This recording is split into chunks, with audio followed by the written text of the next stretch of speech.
Hello, friends.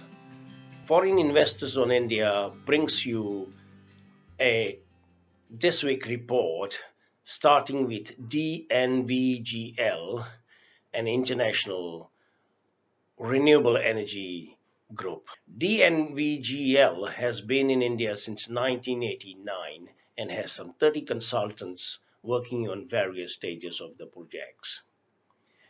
It is currently involved in preparing a pilot project of Gujarat, tapping the ocean wind energy from ocean based plants. The first 100 megawatt pilot project will be located off Gujarat, in which will be activated in about 3 years. Stack Executive Vice President at DNVGL tells us that India's potential of tapping offshore wind for energy or electricity as a renewable energy would be used from 2021 or 2022. That's about 5 years from now. The pilot project will lead all developments of Gujarat and of Tamil Nadu. He believes that India's potential of ocean based wind plants is great, and the government is now giving full support to technology based companies to work out a number of offshore wind projects. Ministry of New and Renewable Energy has set up new guidelines for bidding process. The guidelines are for bidding up to 1000 megawatt of wind energy. PTC India Ltd, a trading company, has been appointed to sign power purchase agreement with wind projects for the supply of electricity and power sales agreement with buyers or buying entities. The two agreements are up to 25 years. This will allow wind energy supply under a new process ranging from 50 megawatt to 250 megawatt. A progressive approach to developing wind energy, which observers said is one of the fastest growing sector in India's total infrastructure development. India needs to do more for its nuclear generated electricity program. It currently has 5 reactors with a capacity of 3,300 megawatt electricity. World Nuclear Energy Executive Director Rising says there should be no stopping for India. India has the technology, India has the capacity and know how to build more nuclear electricity plant for the economic to prosper and for the health of the Indian people, given the high level of pollution. Comparatively, China has some 20 nuclear electricity plant programs, and Saudi Arabia has got 16. Rising believe that India needs to accelerate its nuclear electricity program, and there is no one out in the world to stop them from that. Nuclear electricity in India has been generated since 1969. India's Masala bonds are getting popular at the Singapore Exchange since its launch a couple of months ago. ECL Finance of India has last week raised 5 billion rupees or 75 million US dollars of Masala bonds from the Singapore Exchange. The bond will be listed at Singapore Exchange as well as Stock Exchange of Mauritius.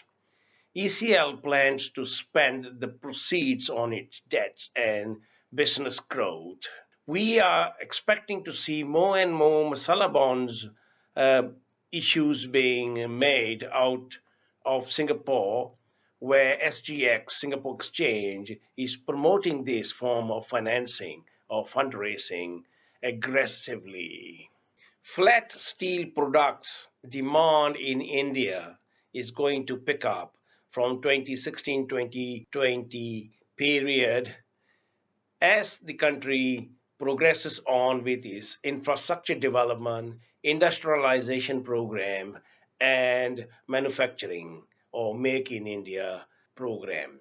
Demand will be driven by automobile, construction, manufacture of white goods, that is appliances. Analysis report by London-based Technoview has given us good outlook for an industry which is currently seeing low prices because of the global economic slowdown.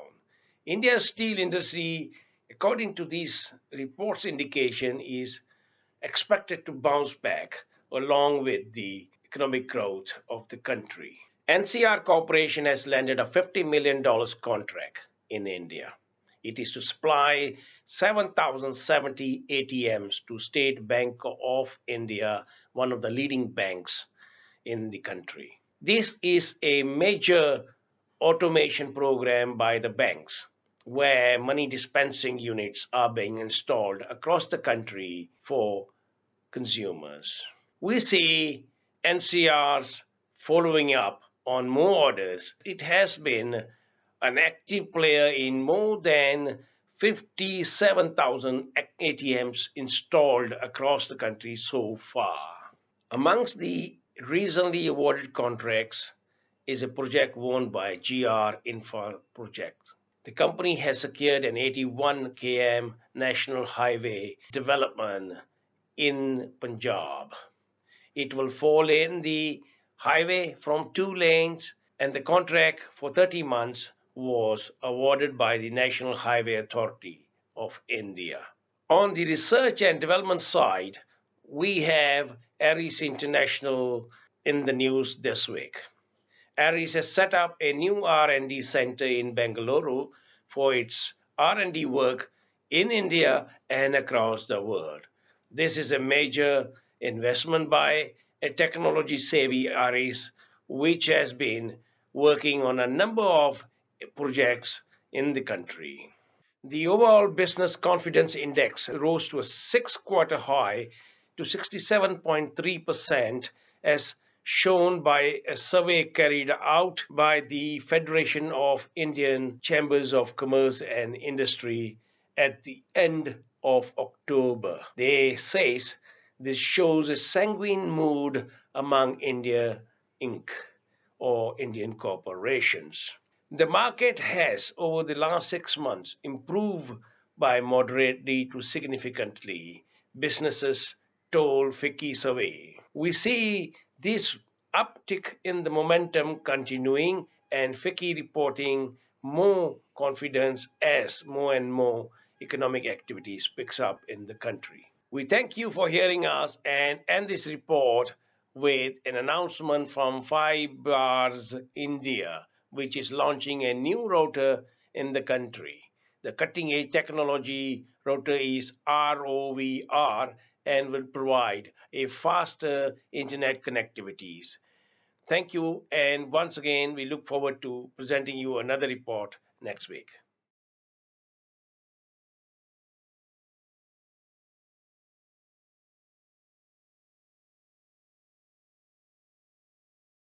We start this week with DHL Express service, which is expecting a double-digit growth in the service in the coming years. We have Hong Kong and Shanghai Banking's senior executive telling us that